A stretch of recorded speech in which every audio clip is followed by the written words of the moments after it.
Uma lúcida análise sobre os acontecimentos políticos com Henrique Prior.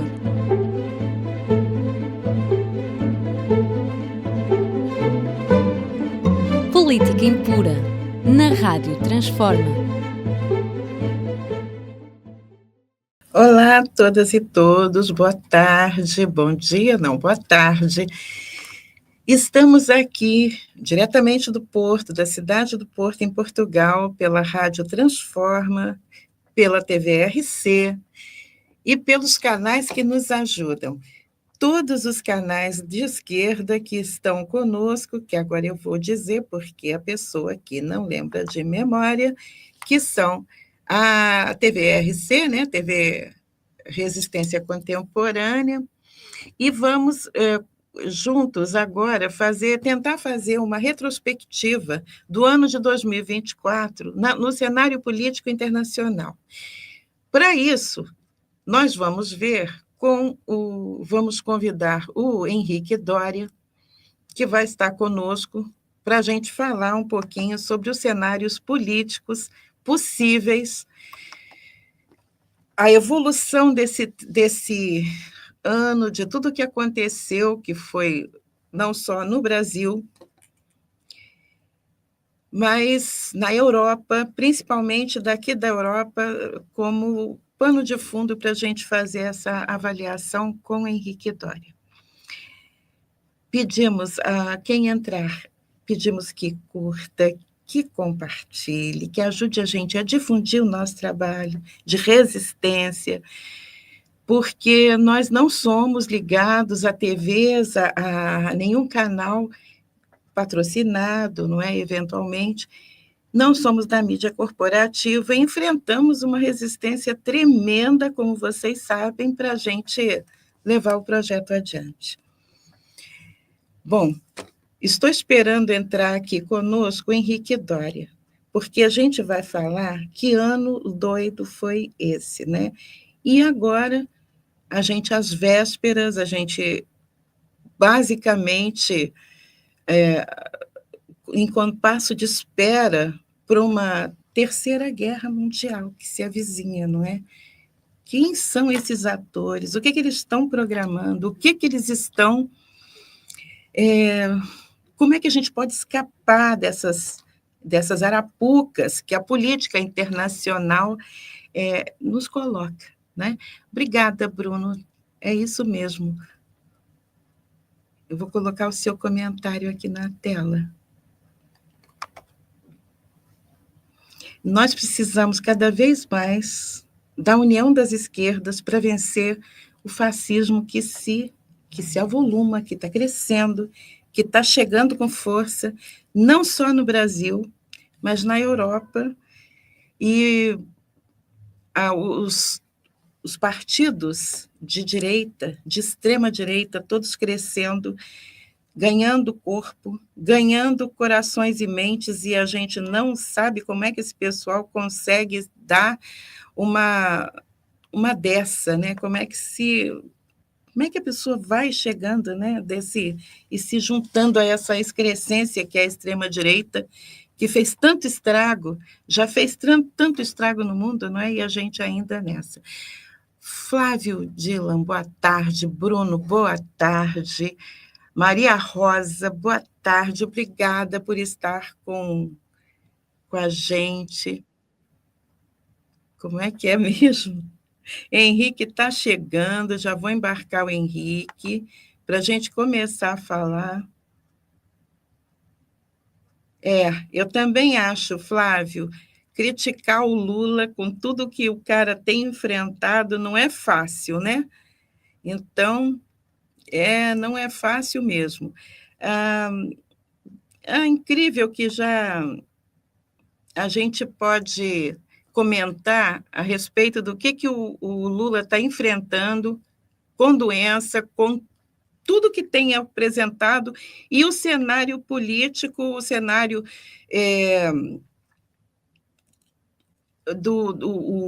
o próprio inimigo interno, que é o Banco Central, criando problemas com câmbio, causando todo tipo de embaraço para o governo Lula, para fazer crescer a inflação, para tudo mais.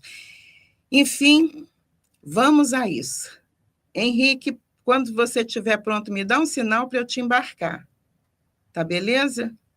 Boa tarde a todos e todas que estão conosco. Meu nome é Lorelai Haddad, para quem não me conhece, e Henrique Doria, que é também daqui da Rádio Transforma de Portugal, da cidade do Porto. Quem não conhece a gente ainda, eu peço que depois dê uma olhadinha no nosso canal, que curta também, que nós temos programas legais, temos muito conteúdo de interesse, e acho que vale a pena você conhecer o que a gente prepara, com muito carinho para você, especialmente para o público pensante da esquerda. Infelizmente, a gente vê que não é o geral, né? Mas a esquerda costuma ser, né? É verdade. Olha só, nós temos aqui o Flávio Dillon, quando o Bolsonaro estava lá, iam milhões para aplaudir a Zeme, que ele fala. É verdade. Mas é uma questão de ressonância, sabe, ô Flávio? É aquela história. A gente vai com quem a gente simpatiza, com quem a gente sente empatia, com quem a gente se identifica, não é? Tem quem gosta de uma coisa e tem quem gosta da outra. Infelizmente, agradeço imensamente pelo comentário, agradeço também pelo Flávio, por você reconhecer o nosso esforço, o nosso trabalho, não é? Então, é o que é triste, mas é verdade, é exatamente isso. Henrique, eu queria te dar as boas-vindas e já começar mandando para você que... Obrigado, Lorelai. Por favor, fique à Lorelai, vontade. pelo convite e a TV Resistência, com a Rádio Transforma, sempre unidos no mesmo combate pela liberdade, pela igualdade e pela fraternidade. Desejo, antes de mais, desejo a todos os que estão a assistir a este programa que tenham boas festas e um feliz ano de 2025. Que bom. Tomara, né? Mas vai depender deste cenário que está se desenhando aqui. A gente vai começar, gente, falando uma coisa que é para quem gosta de Portugal, para quem está vindo para Portugal, para quem está em Portugal, é estrangeiro, há novidades aí no cenário que o Henrique vai dizer para a gente sobre a saúde, a moradia aqui em Portugal, principalmente para quem chega, para quem não está lá numa situação muito boa, né, Henrique? Até os próprios locais também, às vezes, têm dificuldade, né? Fala para a gente um pouquinho, Henrique. Os locais têm dificuldades, muitas dificuldades. Então, a questão da moradia está por um preço exorbitante, né? Há 5 anos, quando eu cheguei, não estava assim. Em 2013, um governo do PSD e CDS, que são os mesmos partidos que estão agora no poder, publicou legislação que liberalizava as rendas da casa. E a partir daí houve uma subida enorme das rendas de casa por todo o país, mas particularmente em Lisboa e no Porto. E em Lisboa e no Porto, sobretudo, mas também noutras cidades, mas particularmente em Lisboa e no Porto, por uma razão, é que Lisboa e o Porto são as principais cidades portuguesas e são destinos de estrangeiros preferidos. De todo o mundo vêm para aqui estrangeiros, nomeadamente estrangeiros ricos. A Madonna teve aqui casa, não está a viver cá em Portugal, mas já esteve a viver cá em Portugal, e muitos outros estrangeiros ricos têm casa cá em Portugal, compram casa. Outros, particularmente aqueles americanos, por exemplo, ou ingleses, ou alemães, ou suecos, ou noruegueses que trabalham online, vêm para Portugal porque é um país acolhedor, é um país onde o custo de vida ainda não é excessivamente elevado para eles, mesmo com os preços das casas muito elevadas e portanto, é escolhido por gente com dinheiro. Pois. Ora, essa gente com dinheiro, a partir do momento em que há a liberalização das rendas, há a possibilidade deles comprarem, até porque existe um esquema de obtenção de vistos gold, vistos para ricos, para quem comprar casas. Havia até agora, já não é bem assim, já mudou um pouco, mas para quem comprar, quem fizer um investimento de 500 mil euros tinham um visto gold. Portanto, só os estrangeiros relativamente ricos é que tinham essa possibilidade. Não o imigrante normal que vem do Brasil, ou que vem de Angola, ou de Moçambique, ou de Cabo Verde, ou da Guiné, e que vem com dificuldades para trabalhar num trabalho humilde, ou até num trabalho razoável, mas não tem possibilidades de arrendar casas em... No final, a renda, o aluguel, ele corrói o salário de uma forma corrói o salário. né? Eu vou-vos dizer, o salário médio em Portugal anda pelos 1.500 euros mensais e a renda, esse é o valor de um apartamento com 2 quartos em Lisboa. Eu estava vendo um quarto, 750 euros. Pois, no Porto, aqui, 750 euros, mas em Lisboa é mais caro ainda. Nossa. Há uma especulação... A depender do lugar, também tem isso, né? A depender do lugar também. Apenas os proprietários das casas e os mais ricos, de modo que a classe média está a ser expulsa de Lisboa e do Porto. Uhum. Os contratos de arrendamento têm um prazo, de antes não, renovavam-se automaticamente, e não era possível, enquanto pagassem a renda, havia atualizações de renda anuais, mas não era possível aos senhorios porem fora os arrendatários, a não ser que terminassem contratos que no mínimo seriam de 5 anos. Agora não, agora quase em qualquer momento os senhorios podem pôr um inquilino fora da casa, a não ser que o inquilino consiga um contrato a longo prazo, o que é difícil. Por outro lado, o preço da habitação em Lisboa e no Porto subiu para o dobro em 10 anos. É algo de absolutamente único no mundo. Eu penso que é a maior subida do preço da habitação na União Europeia. Essa subida de preço torna praticamente impossível a compra de casa pelas classes médias baixas, porque os valores neste momento, por exemplo, um apartamento com 2 quartos em Lisboa pode custar perfeitamente 600 mil euros. É uma exorbitância. As pessoas têm de contrair um empréstimo bancário e pagam valores elevadíssimos por isso. A sorte é que o juro em Portugal não é o juro do Brasil. Sim, é aí você está falando de juros de 2% ao ano, né? Uma coisa para financiamento de imóvel. 4% no máximo. Portanto, eu ainda não paguei isso, Mas eu queria que você entrasse agora, Henrique. Mas para dizer o quê? Isso é das malfeitorias do liberalismo económico, que colocou milhares e milhares de pessoas nas ruas. Há muita gente que trabalha em Lisboa e no Porto e não ganha dinheiro para pagar o apartamento e para o resto da vida. E tem para pagar o resto das despesas de casa. Tem, inclusivamente, que socorrer da caridade pública para se alimentar e aos filhos muitas vezes. Porque a renda e a água... E depois, às vezes, para voltar, né? Quando é estrangeiro, para voltar para o seu país. Portanto, neste momento, vir para Portugal, para Lisboa e o Porto, não é uma grande solução para os brasileiros. Já não é assim no interior. No interior de Portugal temos rendas muito baratas, uma renda no interior de Portugal custa 1/3 de uma renda de um prédio, de um apartamento. O interior está meio vazio, né? Um apartamento custa 600 euros no interior. Há pequenas cidades e vilas que um apartamento custa, um T2 custa 200, 300 euros por mês, no máximo. T2 é 2 quartos, gente, é isso. Quem T2 está no são 2 Brasil... quartos.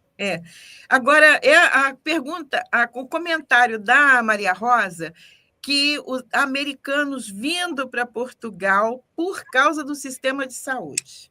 Também. A gente sabe o contraste é brutal, não tem nem comparação. Né? Remete-nos para o sistema de saúde por várias razões. Nós temos um sistema de saúde que, a nível europeu, apesar das críticas que lhe fazemos e das insuficiências que tem e de, ultimamente, não ter havido grande investimento no sistema, no Serviço Nacional de Saúde, é gratuito. Do modo geral, é gratuito. E é de grande qualidade. Nós temos médicos e enfermeiros que são do melhor do mundo. E, portanto, o nosso serviço de saúde, o nosso atendimento é de grande qualidade.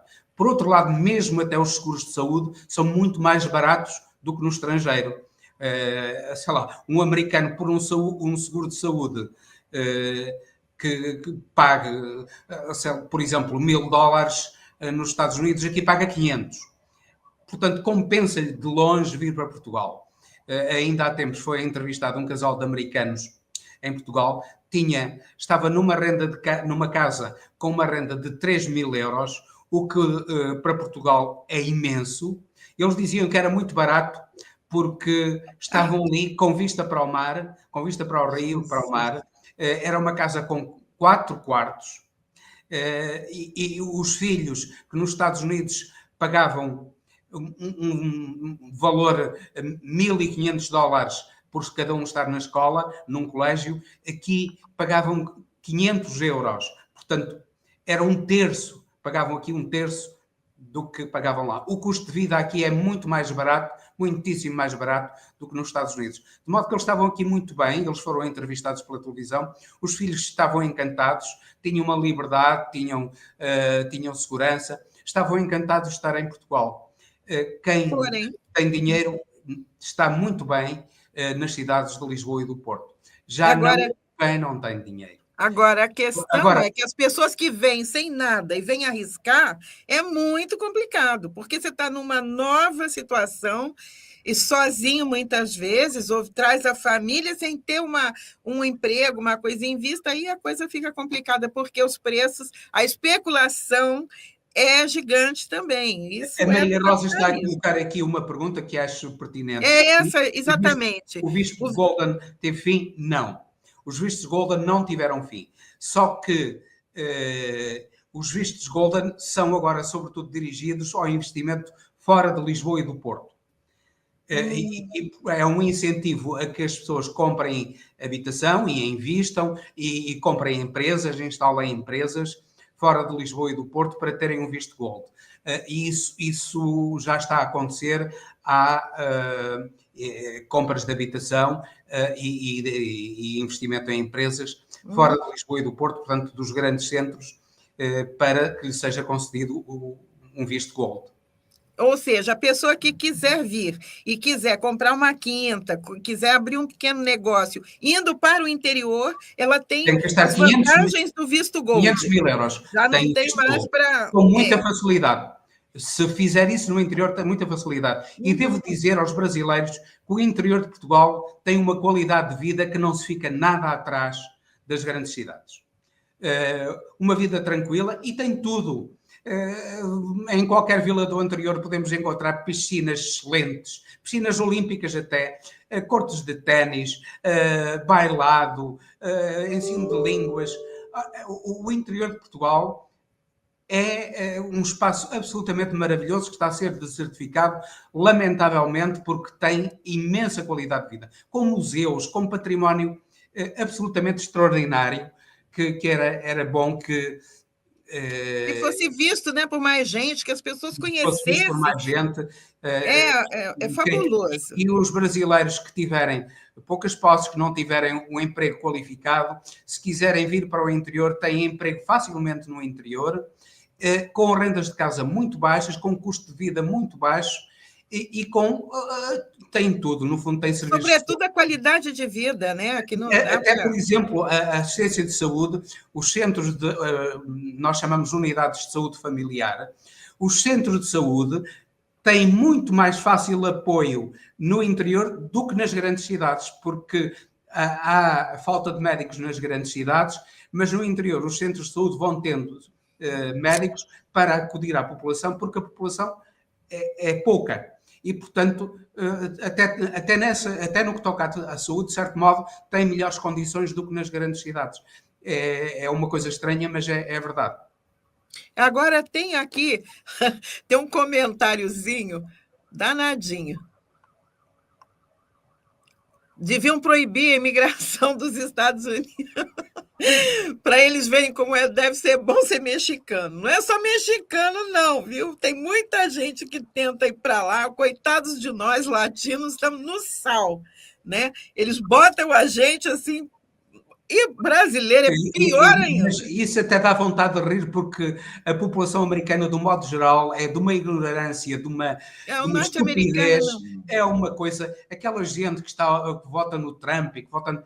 Aquilo é gente de uma estupidez, de uma ignorância absolutamente total. Eles não sabem nada de nada, não sabem onde é que fica a Europa, não sabem onde é que fica nada, não têm...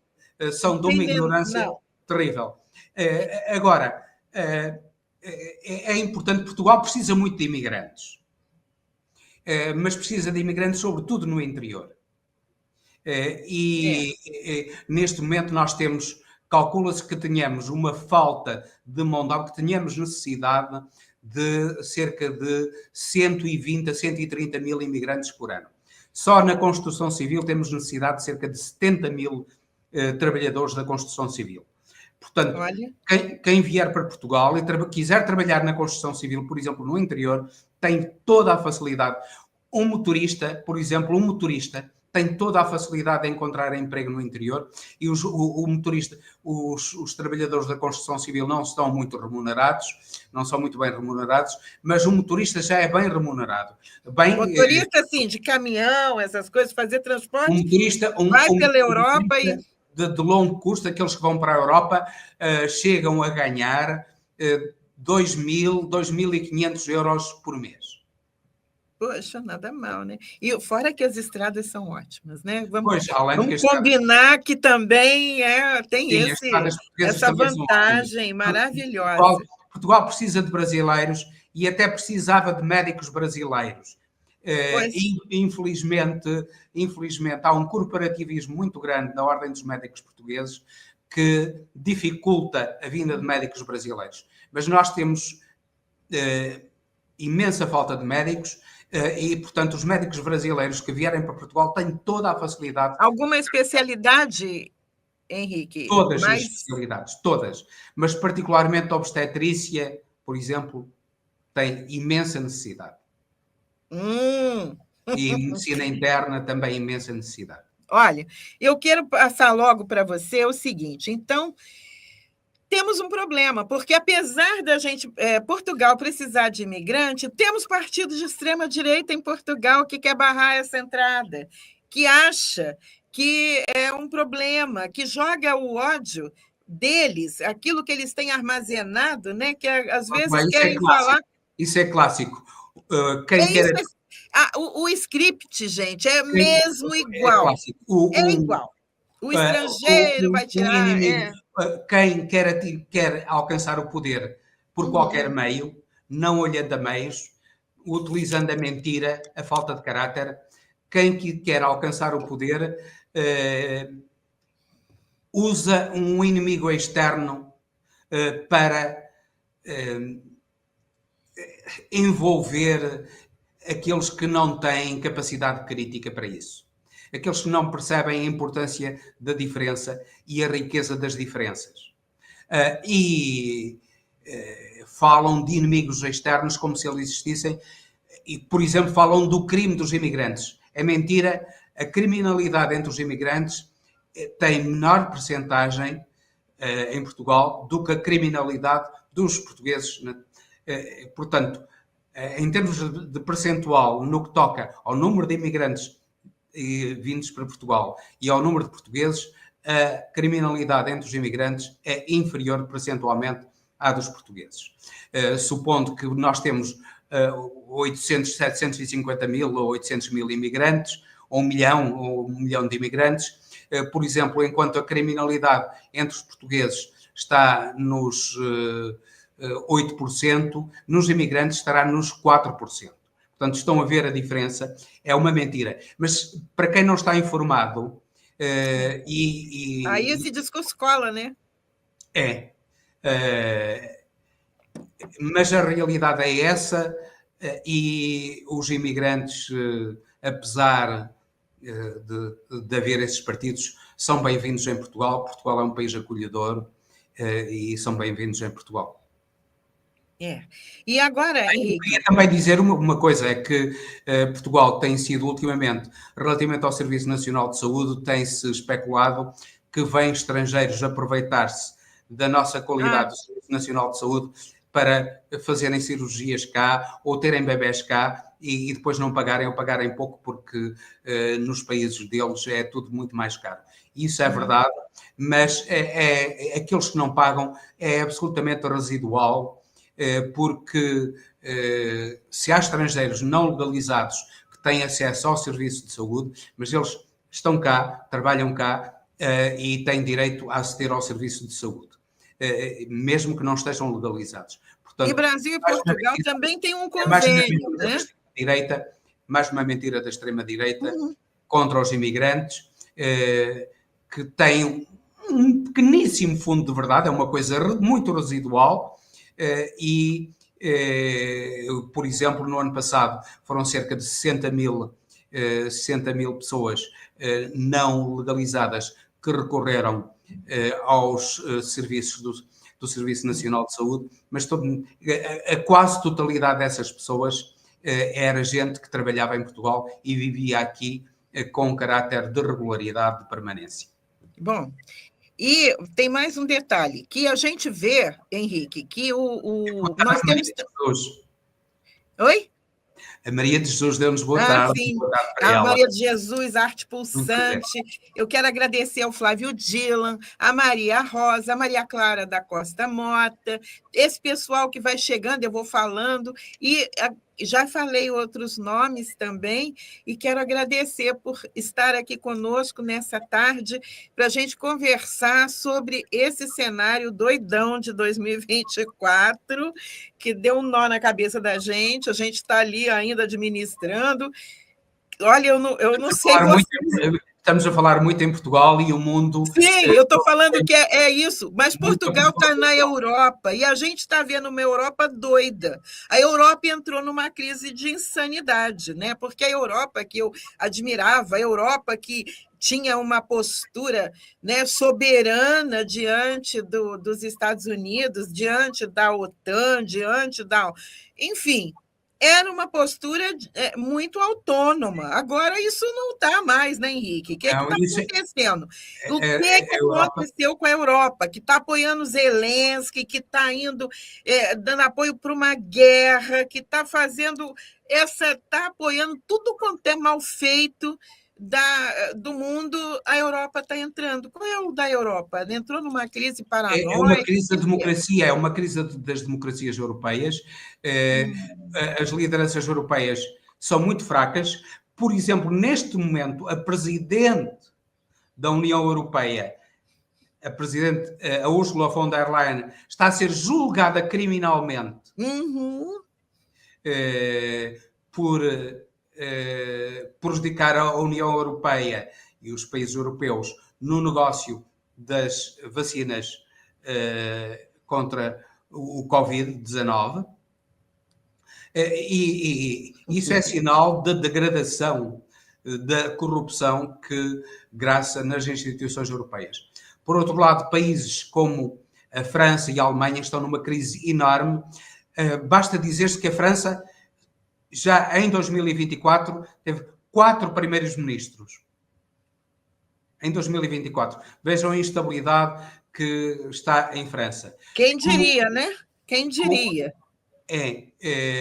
com a indústria francesa a ter problemas gravíssimos, as grandes empresas francesas, a PSA, portanto, que fabrica os carros Peugeot e Citroën, com uma crise enorme, a despedir empregados, a Renault a despedir empregados, portanto, as grandes empresas francesas estão numa crise enorme. A Alemanha está pior ainda, porque, apesar de tudo, a França ainda tem conseguido manter algum crescimento muito ténue, crescimento abaixo de 1% nos últimos 2 anos, mas a Alemanha tem tido uma recessão nos últimos 2 anos. Está a ser terrível. Empresas como a Volkswagen estão a correr, repare-se, aquela que era ainda não há muito tempo uma das empresas mais sólidas a nível mundial, corre o risco de falir.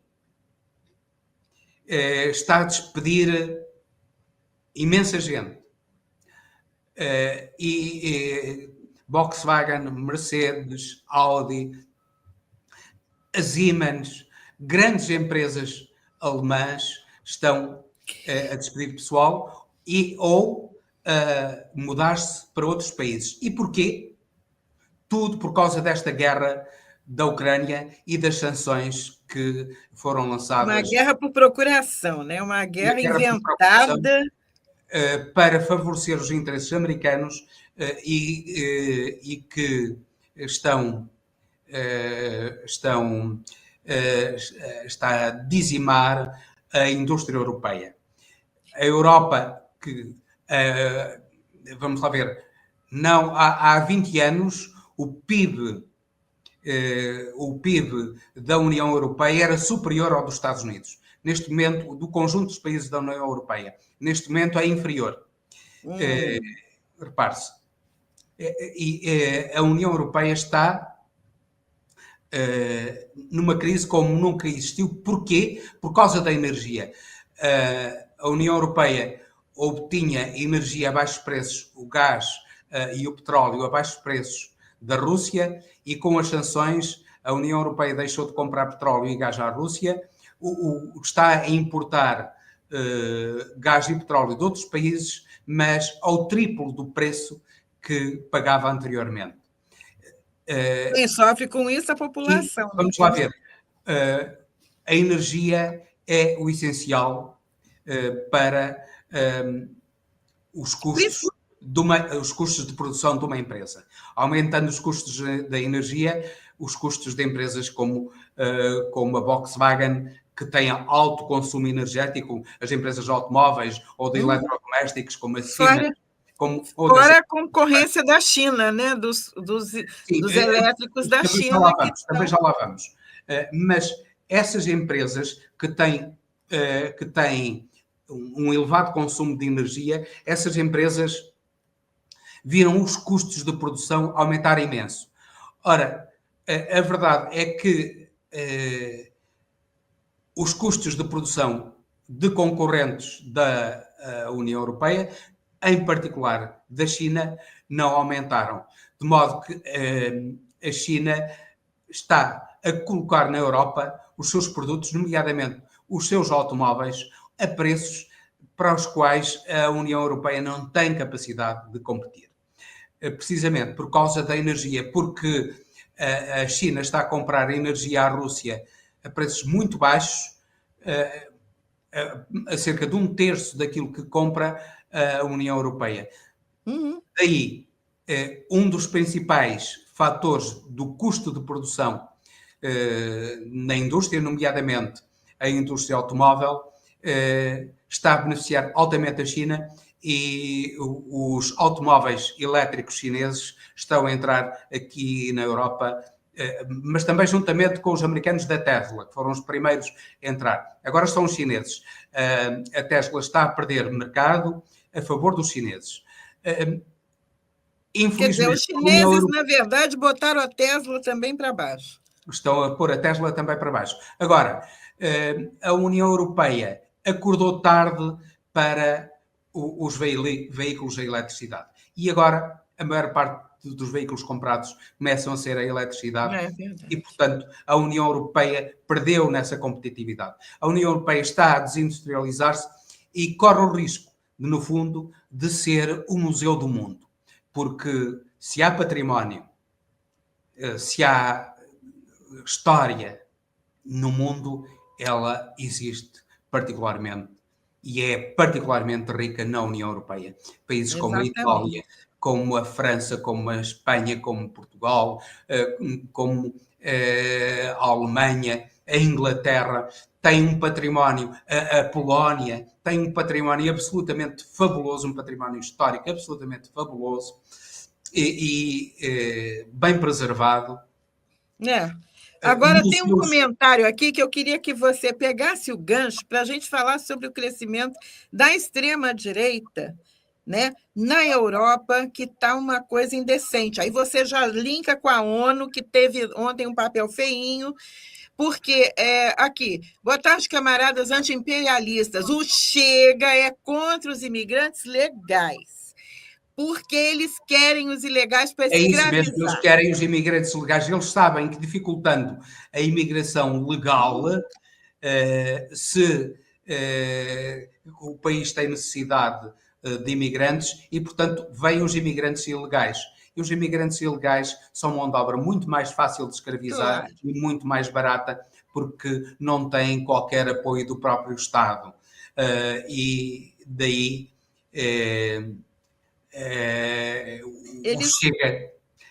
o cinismo do Chega vai por aí. Agora, Henrique, aqui tem um comentário que eu achei fabuloso, que vem bem de acordo, que é da Arte Pulsarte também. Olha, veja bem, estamos no momento crucial da história da geopolítica moderna. Crucial mesmo! Nós estamos entre a cruz e a espada. Nós estamos ali no desespero. O que é a crise econômica? O que é que leva as pessoas a acreditarem nesse canto de sereia da extrema-direita? O que leva as pessoas a achar nazismo é uma boa ideia, vamos lá matar mais 6 milhões? O que está acontecendo? É um vírus que comeu o cérebro? O que é? Conta para nós. É algo que é comum, de certo modo que é um pouco... comum, é natural ao próprio ser humano, que é o medo do alheio, o medo do diferente.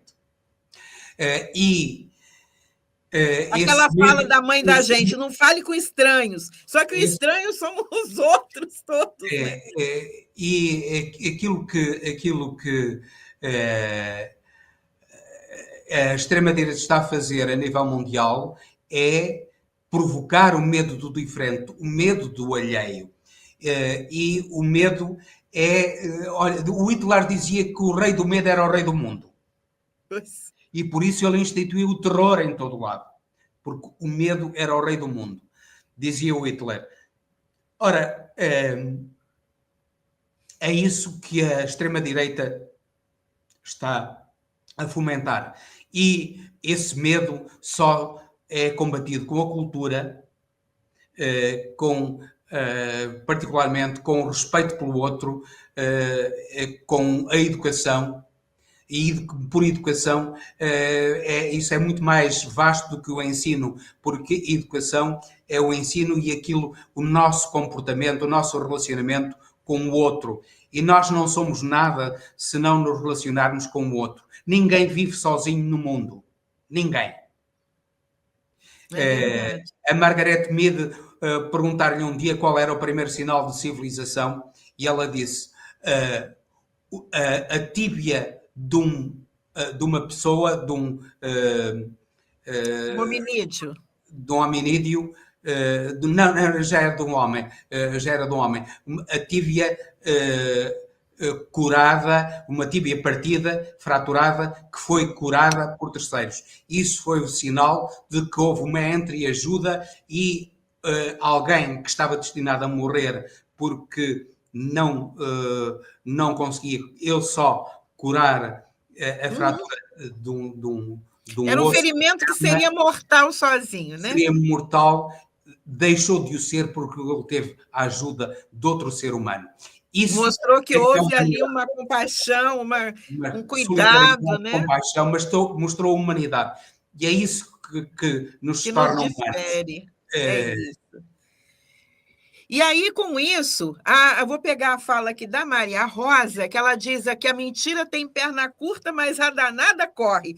Maria Rosa, você é cirúrgica e precisa, porque para a gente espalhar uma verdade é a coisa mais difícil e trabalhosa que há. No entanto, uma mentira, meu Deus do céu, como é fácil de disseminar. Talvez pelo gosto, pelo fantástico, pelo extraordinário, pelo incomum, faça com que a gente acredite mais facilmente na mentira. A gente não, gente, eu não estou falando de nós da esquerda, estou falando do grupo, do mundo, da generalidade das pessoas, né, que caem nas esparrelas globais, né, que vão por aí. Então, é preocupante isso, né, Henrique? Porque com isso a direita, que está crescendo assustadoramente, espalha fake news, espalha mentira. Vamos dar o nome que é mesmo, né? Porque é mentira mesmo. E espalha mentiras. Espalha as mentiras criminosas frequentemente. Colam. Mentiras criminosas. Criminosas, mas colam. Isso está a ser criminalizado já, a difusão de mentiras está a ser criminalizada a nível mundial, mas ainda não suficientemente. Era importante que a mentira espalhada, quando a pessoa tem a obrigação de saber que é mentira ou de se informar, essa mentira passa a ser crime. Sobretudo quando põe em causa a estabilidade das sociedades. Infelizmente, eu queria que você comentasse, porque com o crescimento da extrema-direita, a gente está vendo uma mudança de postura entre vários países que são membros da ONU. O que nós estamos a ver é algo terrível, porque as democracias estão a deixar-se fragilizar e captar pela extrema-direita e captar pelos interesses económicos. E particularmente os Estados Unidos, que é um império em decadência, que está com o síndrome de Plutarco. O Plutarco, um grande historiador grego, que historiou a Guerra do Peloponeso entre Atenas e Esparta e refletiu nessa guerra dizendo que uma potência que está a diminuir o seu poder torna-se cada vez mais agressiva. É o que está a suceder com os Estados Unidos. Os Estados Unidos, os Estados Unidos, por exemplo, tinham um PIB desde 1970, em 1974, tinham um PIB que era um produto interno bruto, que era cerca de 20 ou mais vezes ainda superior ao da China. E, curiosamente, em 1974... 20 vezes superior? 20 vezes. Em 1974, o PIB do Brasil, o produto interno bruto do Brasil, era ligeiramente superior ao da China. Em 74. Neste momento, o PIB da China é 8 vezes superior ao Brasil. O Brasil deveria interrogar-se por que razão é que a China cresceu tanto e o Brasil tão pouco nestes últimos 50 anos. É uma interrogação que os políticos brasileiros devem fazer e que os cidadãos brasileiros devem fazer aos seus governantes. O que é que fez a China crescer tanto e o Brasil tão pouco? Em meu entender, foi o desinvestimento na indústria, o investimento nas commodities, no investimento no agronegócio, particularmente, porque o agronegócio não tem grande valor acrescentado. Na verdade, vive de insumos, né? O governo sempre ajudando, sempre dando benesses. Sempre dando benesses, e eles isenção de impostos, isenção de tudo. E o agronegócio, o que torna as nações ricas é a indústria. É importante a industrialização. Portugal, o que é que fez Portugal crescer tanto nos últimos tempos? Foi a industrialização. Nós industrializamos, nós não tínhamos, em 74, não tínhamos indústria automóvel, temos uma indústria automóvel já de grande valor acrescentado em Portugal, nós começamos a ter uma indústria que é muito importante, indústria aeroespacial e indústria farmacêutica também. Nós curiosamente, exportamos muitos medicamentos para os Estados Unidos. Engraçado que mas muitos medicamentos para os Estados Unidos, vejam lá. E tem um detalhe legal, porque quando houve a pandemia, isso ficou muito evidente, não é? Foi. A gente nunca pensou que ia ser tão relevante o investimento na indústria farmacêutica nessa...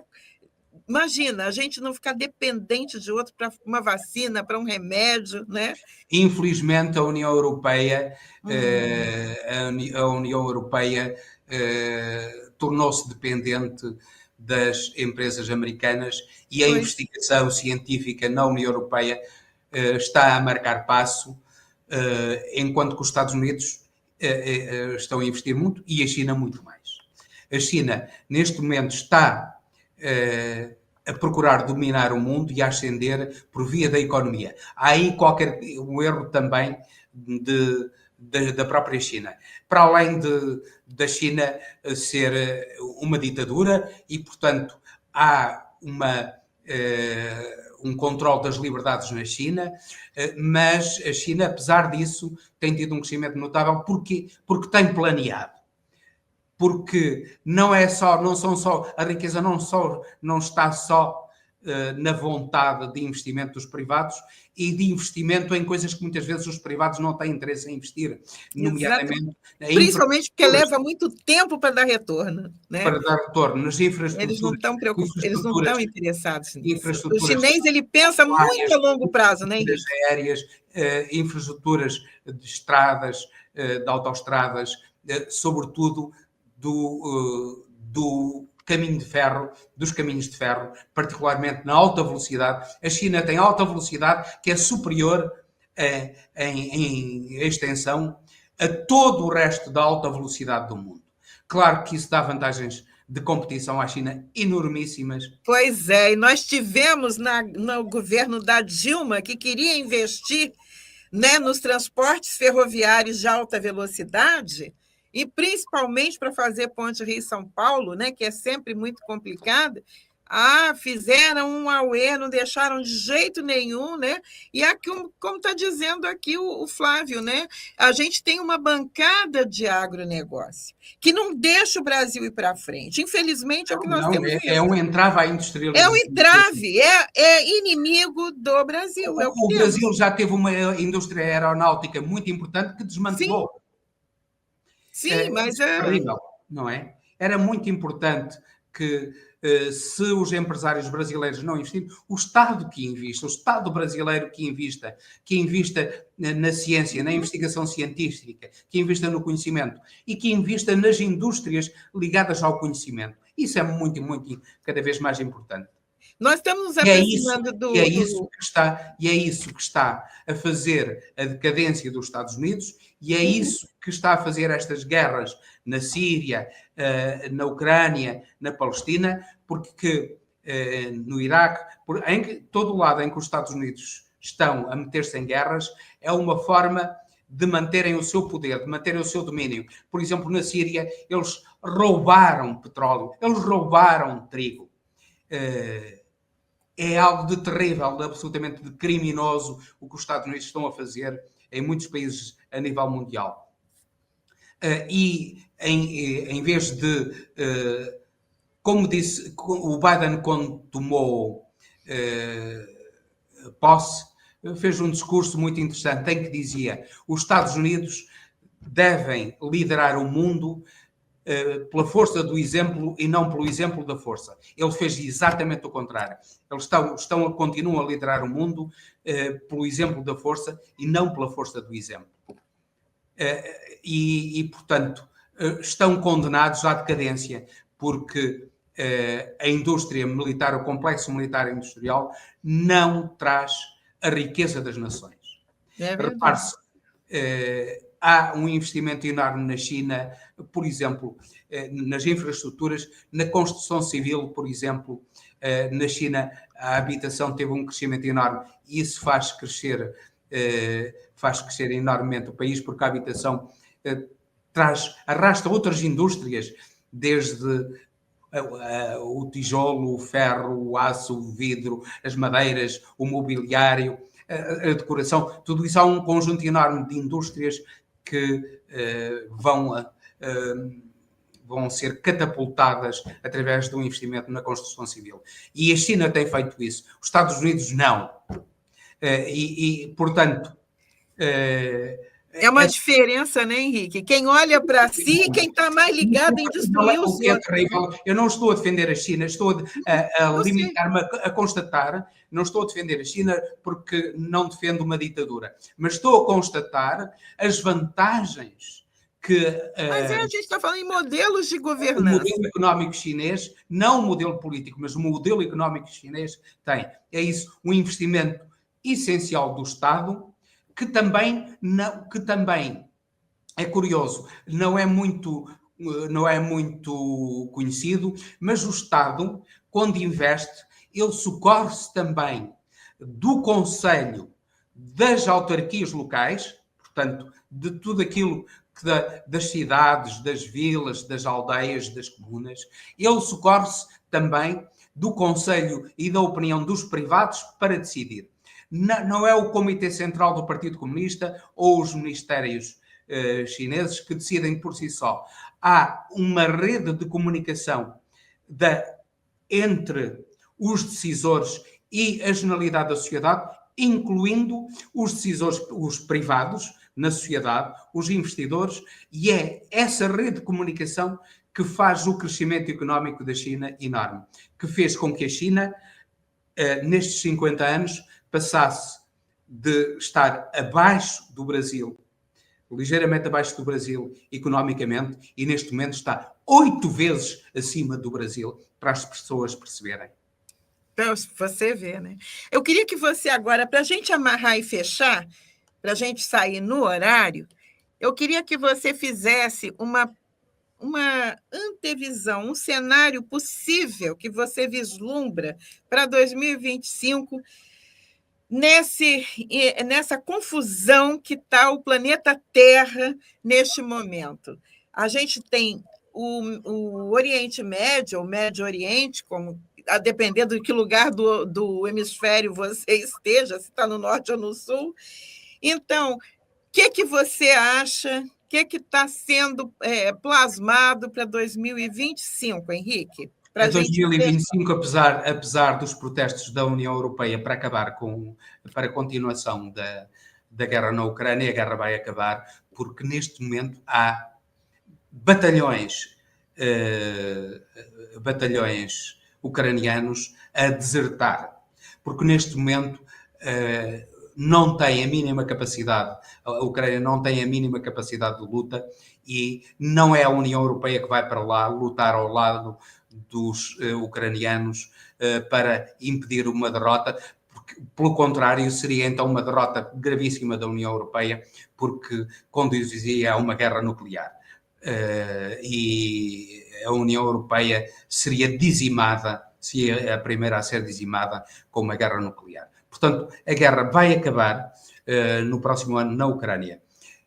Uma paz podre, uma paz como provavelmente sucedeu na Coreia, mas vai haver paz na Ucrânia. Agora, é terrível que os países europeus já passaram anteriormente. Os americanos estavam a dizer que tinham de investir 2% do produto interno bruto na defesa, agora já passa para 3%. E os europeus já estão a gastar, já querem gastar no próximo ano 3% do produto interno bruto na defesa. Repare-se, nós temos a eterna dicotomia entre os canhões e a manteiga. Se investe nos canhões, não se investe na saúde, não se investe na educação, não se investe na alimentação, na habitação, etc. Portanto, e com o falso perigo de uma invasão russa, é uma falsidade. A Rússia tradicionalmente não é invasora, a Rússia foi tradicionalmente invadida. A Rússia invadiu, que foi uma invasão, não foi uma operação militar especial, foi uma invasão. Devia ter exigido às Nações Unidas um referendo no Donbass e na Crimeia para tomar conta do Donbass e da Crimeia, se as populações quisessem. Estamos certos que se houvesse um referendo promovido pelas Nações Unidas e completamente imparcial, até porque o nível de vida na Ucrânia era, em 2022, um terço do nível de vida da Rússia. Portanto, os russos do Donbass, para além de estarem a ser perseguidos pelo regime de Kiev, os russos do Donbass escolheriam a ligação à Rússia. Portanto, isso não temos dúvidas. E para que os nossos espectadores pensem, eu pessoalmente defendo que Taiwan deve ter um referendo promovido pelas Nações Unidas, e se os taiwaneses não quiserem ser integrados na China, eles não devem ser integrados. A soberania do povo é essencial. A liberdade é essencial para o povo. Portanto, e isso é tão válido para Taiwan como é válido para o Donbass. Repare-se, fala-se em invasão e ocupação de territórios. Mas é curioso. Ainda há pouco estávamos a falar, agora o Trump falou numa botada, que o Canadá podia ser o 51º Estado dos Estados Unidos. É uma loucura, é o imperialismo ridículo, mas os Estados Unidos foi através da guerra que se apossaram da Califórnia, do Texas e de outros estados americanos. Foi através da guerra. Quer dizer, para eles... Se calhar o Canadá vai ser uma boa Costa Rica, né? Para se apossarem de estados que eram do México, tiveram a legitimidade. Agora, os russos já não têm legitimidade no Donbass, quando a população do Donbass até quer estar ligada à Rússia. É que quer estar. Aí... Outro exemplo. Repare-se, Israel está a ocupar os Montes Golã e agora a aumentar a ocupação dos Montes Golã. Está a fazer o que faz na Cisjordânia e na faixa de Gaza. E os Estados Unidos acham que a ocupação dos Montes Golã através da guerra é perfeitamente legítima. É território sírio, mas como é Israel, como são os amigos que ocupam os Montes Golã, é uma ocupação legítima. Já não é legítima a ocupação do Donbass, que é querida pela população do Donbass e da Crimeia, enquanto que a ocupação dos Montes Golã não é querida pela população síria. É contra a vontade da população síria e do governo sírio. Olha, a gente já está no final, mas eu quero, inclusive, botar aqui que chegou o nosso amigo aniversariante de ontem, o Beto Silva. Quero deixar um abraço. Fiquei sabendo que era seu aniversário, por isso já estou cumprimentando. E quero agradecer principalmente a Ana Tereza, que hoje não me deu bolo, mas tudo bem, vou deixar passar, vou superar essa rejeição.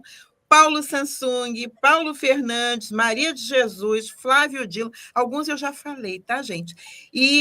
Mas eu vou repetir. Boca Braba, que entrou também. Boa tarde, Dilma, viu, Beto Silva? Paulo Cirando, oficial, Edilene, toda essa comunidade que entrou para nos abraçar, para dar uma forcinha para nós, eu agradeço imensamente. É uma experiência que nós estamos fazendo de tentar ficar mais perto da comunidade, de falar, de trocar ideia, de responder perguntas e de estar trocando mesmo informação. Incluindo a comunidade brasileira em Portugal, era muito importante. Exatamente. A gente quer isso, parar com essa história de bolha. A esquerda tem que se unir mundialmente e dar força um para o outro. A gente está aqui para não soltar a mão de ninguém. Peço a vocês... ela não fez café. Ai, Ana Tereza, está falhando. Então, é o seguinte... Agradeço imensamente a vocês todos. Peço que vocês curtam, compartilhem para ajudar a nossa TVRC, o Gilbert. Entrem também no nosso canal, ajuda a gente. É muito importante. É muito importante mesmo. Ativem o sininho, subscrevam o canal da Rádio Transforma, ajudem-nos a crescer, colocando gosto e, sobretudo, subscrevendo o canal da Rádio Transforma. Crescemos, a esquerda cresce em conjunto. Ioleme. a esquerda portuguesa e brasileira crescem em conjunto. Nós precisamos. Muito obrigada. Ah, meu Deus! No note do meu filho não tem inscrição? Entra! Se inscreve! Boca Braba, muito obrigada, coração. Muito obrigada a todos e todas. Foi muito bom conversar com vocês. E se der, a gente volta. Tá bom? Vai ser um grande prazer novamente. Um beijo bem grande. E TV Amanhã Repensar eu estou também. de volta. TV Repensar também. TV Repensar também, lógico. A gente tem que dar força a todos os canais de esquerda. Gente, beijos, muito obrigada e até a próxima. Abraço a todos, beijinhos a todas que nos... Henrique, se despeça com amizade, eu gosto. Despeço-me com muita amizade, de todos os espectadores da Rádio Transforma e da TV Resistência Contemporânea. E vamos ver a live agora do Gil. Então, a Eva Donda também chegou. Obrigada, gente. Beijos. Fui. Política Impura, na Rádio Transforma, com Henrique Prior.